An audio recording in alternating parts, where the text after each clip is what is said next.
அண்ணா என்ன லோடு ஏற்றியாச்சாண்ணா? நல்லா இருக்கீங்களா? இடம் கம்மி. அண்ணா நல்லா இருக்கீங்களா? நல்லா இருக்கப்பா. நீயா? ஆமாண்ணே. நீ வந்தாலும் டேஞ்சர் ஆச்சாடா. என்ன என்ன விஷயம்? இந்தாங்கண்ணே சாப்பிடுங்கண்ணே. என்னடா எப்போ வர சொல்றவன் சாக்லேட் தர, என்ன விஷயம்? இதே எடுத்துக்கண்ணே. பரவாயில்லப்பா, 10 ரூபாய்க்கு சாக்லேட். யாருக்கு? எனக்கு தானே.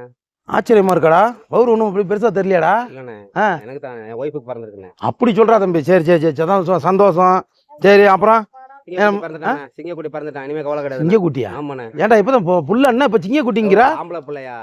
ஓ, ஆம்பளை புள்ளனா சிங்கக்குட்டி. ஆமா.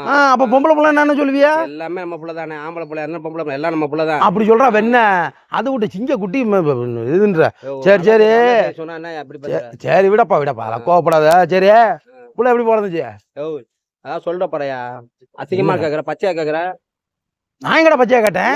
சொன்னா பச்சையா எப்படி பிறந்தீங்கன்னா என்ன அர்த்தம்? அது ஆடன் உளுத்து போன ஊதாரி பழ புள்ள எப்படி பஞ்சுனா சுகப்பிரசவமா இல்ல